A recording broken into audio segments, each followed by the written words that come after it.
What's up, guys? I'm Luke. I'm Ainsley. And we are Scream Queenie. So, going a little further down the comic book rabbit hole, if you will. Today we're going to be feasting, if you will, upon a little book that we had the pleasure of reading, called Eat the Rich. And this book was written by Sarah Gailey. It's illustrated by Pius Bak. It's colored by Roman Titov. Lettered by Carl Ray, and the cover is by Kevin Tong. The original cover. There are numerous variant covers for this. And you know, if we would, we can do like a thing where they put all of, like, where James puts all the variant cover people, and it makes it go real fast down, like right there. See, that would be really, like, I mean, and then if you wanted to see all of those, you could slow-mo this, like right here, where you could see all the names. See what I'm saying? Yeah. So that everyone could get credit for what they need to get credit for. We're innovating here. I want everyone to get credit, you know? So this is the cover that we got.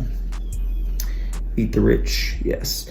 The story starts out with a girl named Joey, or a woman named Joey, who is going home with her boyfriend Astor, who is from a wealthy family, and they are going to the retirement party of the groundskeeper. Well, on the way, her boyfriend Astor kind of freaks out, like, as they're going there. Yeah. And he's like, I can't do this. I've been going to this stuff since I was 12. And he's kind of, I was under the assumption that he'd been away for a while, like, right, and hadn't been back. And he doesn't talk a whole lot about his family, but it's just kind of known that by Joey, that he's got a wealthy family. So Joey doesn't really feel like she fits in with everybody or anybody. They're at the party, except the help. Oddly enough, there's a nanny that she has a conversation with, but she excuses herself from the party because she's not really comfortable, and she witnesses that they track down and kill the groundskeeper. But how do they kill him? Like, when she comes upon them, they're tearing him apart. Yes. And that, from what it looks like, spoiler alert, what we are discussing here, and James will probably throw it up there too for you guys, but on the final page here is that they are carving up the groundskeeper, and then they have his hand is like on fire right there. So and with a book called Eat the Rich, I think that the assumption is that they will be partaking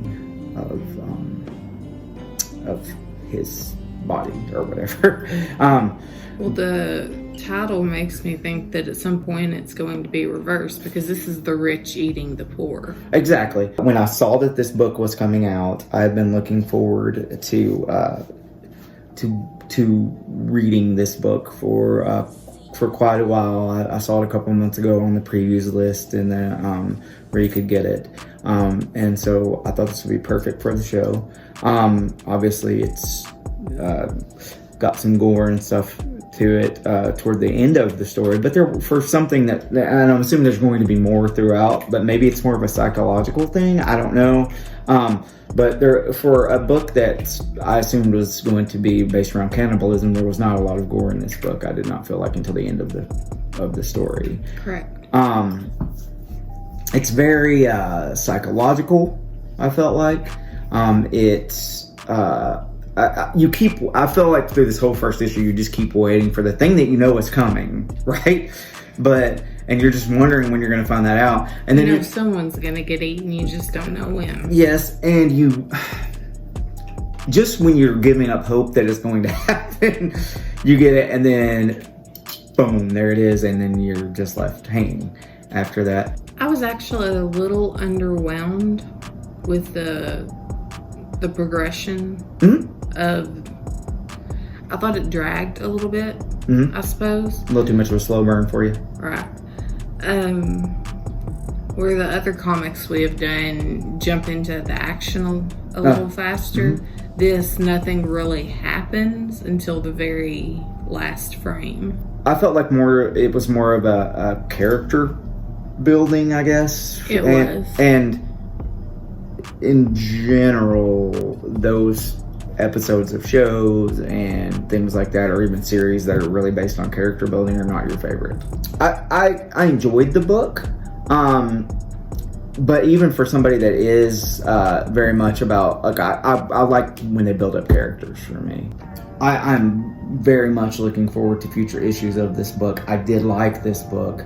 As a mom, looking forward to see how it goes. What are the explanations? I mean, the questions that I have right now about this book. And of all the books that we've done, I think I have more questions about this one than anything else. because obviously there's some kind of system here where these servants, the help, whatever, are allowing this to happen to themselves, right? Whether it be they get taken care of or whatever else.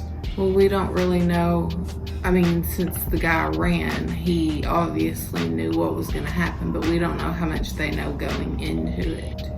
I feel like this is a very, very good social commentary book already about, you know, how the other side lives, I guess, and how very...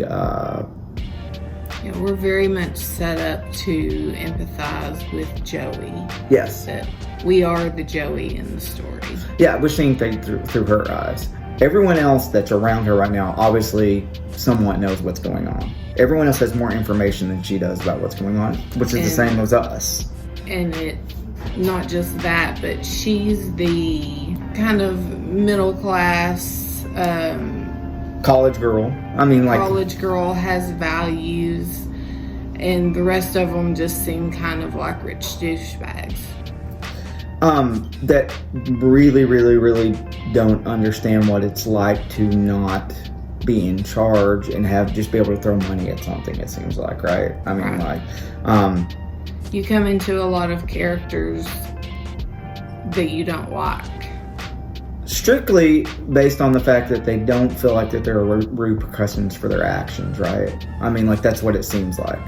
That it's like they tell stories, they tell jokes that they think are funny, but to the average person, you would be like, what a dick. Of all the books that we've read, I feel like that this one has left me the most intrigued. So I look forward to the future issues a whole lot. It's super hard to have a satisfying ending. Definitely. Which sounds vaguely dirty.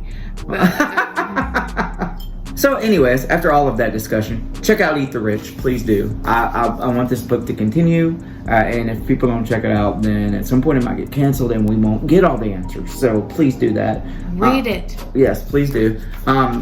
Support a dying art, a dying medium right now, which is, the artistry of comic books and storylines and stuff that I've really been a big fan of for my whole life. So, and these people put their hard, blood, sweat, and tears into it. Anyways, I'm gonna get emotional. I'll give it a 2.5. Okay, I am going to give it 3 screens for me. I am really, really looking forward to this, and I just hope it doesn't let me down. I really enjoyed the book, and if it wasn't a first issue, the only first issue I think that I've given more than that at this point has been The Nice House on the Lake, which I really enjoyed that too. But I also know that they're working towards an ending because that's a 12-issue series. I don't know how long that this one, as far as I know, is supposed to last, or how long whether this is going to be like a 6 to 12 issue, or they're going to have an ongoing series with this, or whatever. If it's going to end in a certain amount of time, then that would, I feel like that gives it more of a chance to have a somewhat satisfying. So, we would love for you guys, first off, to send in anything that you would like for us to review. I am still working on getting in, and hopefully by the time that this airs, we will have this, but Sarah from Colorado wanted us to do a movie called The Bad Man, and I'm having to order that online, and I'm having some problems finding it and getting it here. If anyone knows of a streaming service that they have that on and could let us know, that would be amazing. Sarah from Colorado, you've obviously seen the movie. Tell us how we can watch it. We would love if you guys would like and share and subscribe to our channel. We are looking forward to hitting up some cons next year, having like a booth, maybe with some merch and stuff like that, pictures like we said, or all that good kind of stuff. And so just we want to form a community and have a good time with you guys and start discussions about horror stuff, because we're all into scary stuff. So. And it's October, come on. Well, it may not be when this airs. Oh, that's right. It's October now. Cut that out, James. All right. Anyways. Cut that out. All right. So I've been Luke. Oh, I've been Ainsley. And we are always Scream Queenie. And we will catch you guys next time.